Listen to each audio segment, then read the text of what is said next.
Barcelona যখনই কোনো বিপদে পড়ে সেই বিপদ থেকে উদ্ধার করার জন্য চলে আসে লা মাসিয়া।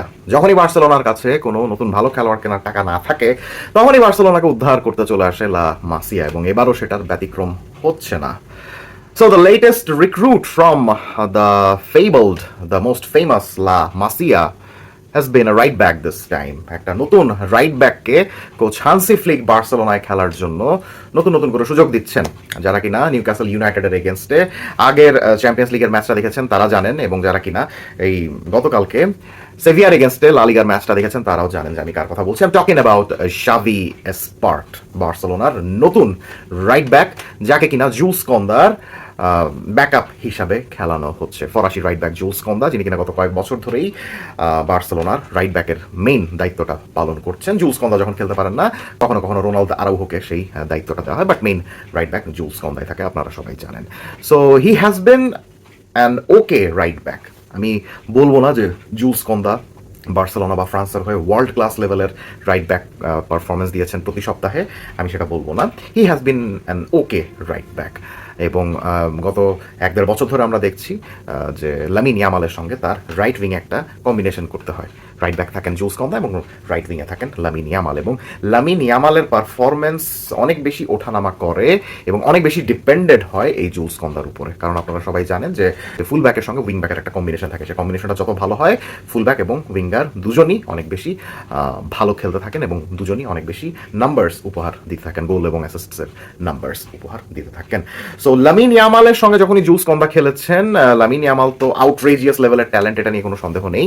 এই আউটরেজিয়াস লেভেলের ট্যালেন্ট হওয়ার কারণে যে সমস্যাটা হয়েছে যে জুলস কন্দা রাইট ব্যাকের জায়গায় যতই সাধারণ মানের পারফরমেন্স দেখ না কেন, লামিন ইয়ামালের অসাধারণ পারফরমেন্সের কারণে সেটা অনেক সময় চোখের আড়ালে পড়ে যায়। কিন্তু লামিন ইয়ামালও তো মানুষ, কখনো কখনো তারও কিন্তু রাইট ব্যাকের কাছ থেকে একটু এক্সেপশনাল সাহায্য সহযোগিতার দরকার হয়। বার্সেলোনায় যখন লিওনেল মেসি ওই পজিশনটাই খেলতেন তখন দানি আলভেজ যে কাজটা করতেন আর কি।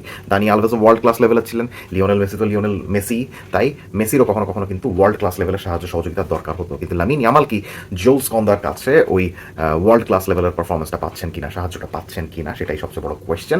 আমাকে জিজ্ঞাসা করলে আমি বলবো না, জুলস কন্দা was never fantastic world class level of right back, উনি কখনোই ছিলেন না। তাই ওই অভাবটা পূরণের জন্য একটা নতুন রাইট ব্যাকের অবশ্যই দরকার ছিল। এই ট্রান্সফার উইন্ডোতে সম্প্রতি যাও ক্যান্সেলোকে আবারও ধারে নিয়ে আসা হয়েছে ওই কারণেই, যাতে রাইট ব্যাকের জুলস কন্দা এবং লেফট ব্যাকের আলেহান্দ্রো বালদে দুজনই যেন একটা প্রেশারের মধ্যে থাকেন। সো প্রেশারের মধ্যে যেন জুলস কন্দা থাকেন সেটার জন্যই কিন্তু শাভি এসপার্টকে মাসিয়া থেকে প্রমোশন দেওয়া হয়েছে। সো আমি এই যে দুটো খেলা দেখে আমার কাছে যে জিনিসটা মনে হয়েছে, that Xavi Espart is a very promising right back. আপনারা হয়তো অনেকেই জানেন না, বার্সেলোনার কোচ হান্সি ফ্লিক সম্প্রতি এই শাভি এসপার্টের সঙ্গে কিংবদন্তি জার্মান এবং বায়ার্ন মিউনিকের রাইট ব্যাক ফিলিপ লামের কম্প্যারিজন করেছেন। হান্সি ফ্লিক বলেছেন যে শাভি এসপার্টের খেলার স্টাইল দেখলে এবং বল পায়ে তিনি যে সকল ডিসিশন নেন, যে সকল ক্যাপাবিলিটিস শো করেন, সেটা দেখে যে শাভি এসপার্ট এবং ফিলিপ লামের মধ্যে তেমন কোনো পার্থক্য নেই। এখন ফিলিপ লাম এখন একজন অত্যন্ত কিংবদন্তি রাইট ব্যাক, এটা নিয়ে কোনো সন্দেহ নেই, তার ক্যারিয়ারে অনেক সাফল্য রয়েছে। শাভি এসপার্ট মাত্র ক্যারিয়ার শুরু করেছেন, কিন্তু দুজনের প্লেইং স্টাইলের মধ্যে হান্সি ফ্লিক একটা সামঞ্জস্য খুঁজে পেয়েছেন। When Flick talks about some German player and when he compares between a German player and a Spanish player of Barcelona, that means something. তো শাভি এসপার্টের খেলার স্টাইলের মধ্যে ফ্লিক এমন কি দেখেছেন, এবং আমরা গত 2 ম্যাচের মধ্যে শাভি এসপার্টের খেলার স্টাইলের মধ্যে এমন কি দেখলাম যেটা দেখে তাকে ফিলিপ লামের সাথে কম্পেয়ার করা যায়। সো বার্সেলোনার একটা আদর্শ স্কোয়াড বিবেচনা করি, যেখানে জুলস কন্দার জায়গায় শাভি এসপার্টকে রাখা হচ্ছে এবং শাভি এসপার্টের সঙ্গে লামিন ইয়ামালকে খেলানো হচ্ছে অ্যাজ আ রাইট উইঙ্গার। এই ধরনের সিচুয়েশনে শাভি এসপার্ট এমন কি করতে পারেন যেটা কিনা জুলস কন্দা কখনো লামিন ইয়ামালের সঙ্গে করতে পারেননি।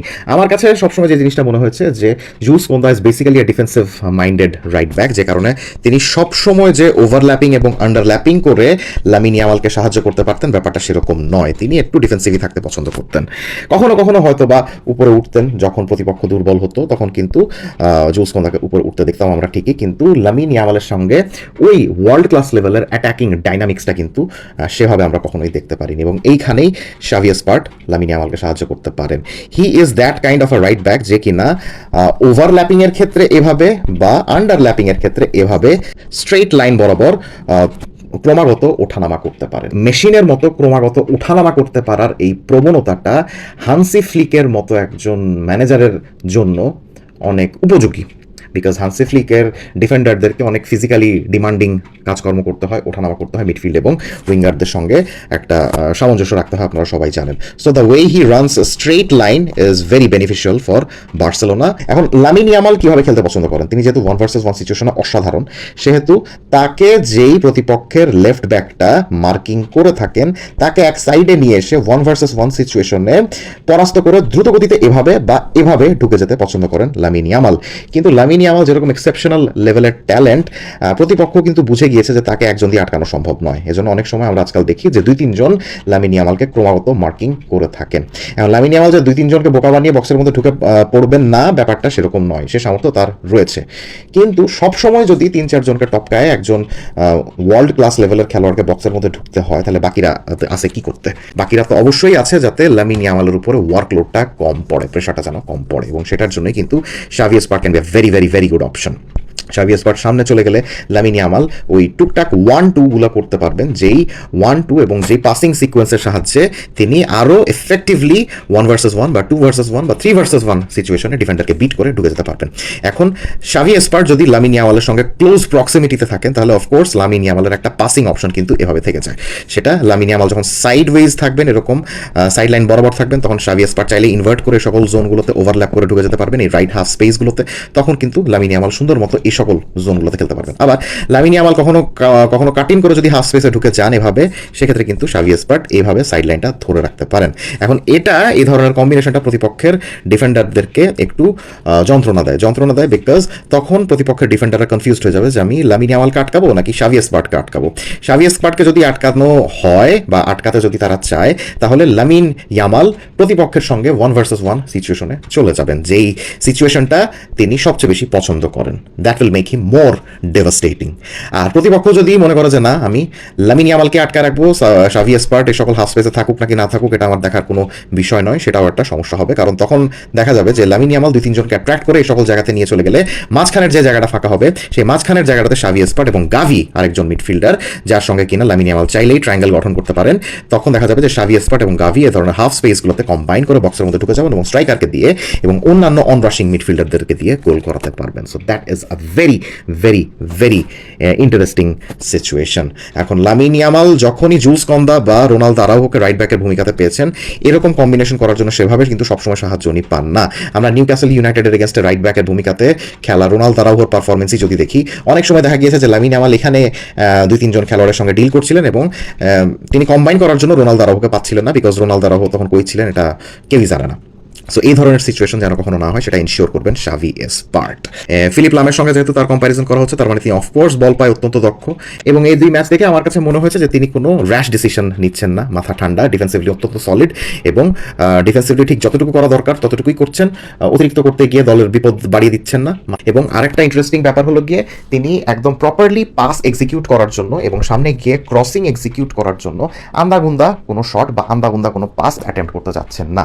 যখন দেখছেন যে না, আমি এমন একটা সিচুয়েশন আছি যেখানে আমি একটা পাস এবং একটা ক্রস সঠিকভাবে এক্সিকিউট করতে পারবো না, তখন তিনি দেখা যাচ্ছে যে ছোট ডিস্টেন্সে বল ক্যারি করে সামনে এমনভাবে একটা জায়গাতে চলে যাচ্ছেন যেখান থেকে উনি প্রপারলি পাস এক্সিকিউট করতে পারেন বা ক্রসিং এক্সিকিউট করতে পারেন। এটা কিন্তু অত্যন্ত ম্যাচিউর একটা গুণ একটা ফুল ব্যাকের ক্ষেত্রে।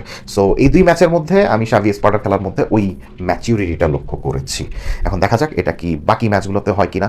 যদি হয় তাহলে অফকোর্স জুলস কন্দা আস্তে আস্তে ব্যাকআপ পজিশনে চলে যেতে পারেন, আর যদি না হলে তো কি হয় সেটা আমরা সবাই জানি। জাস্ট লেটস বি হোপফুল যে Xavi Espart can be a very good right back in the near future. Comment সেকশনে জানিয়ে দিবেন এই ফুল ব্যাক সম্বন্ধে আপনি কি ভাবছেন। Let's have a discussion.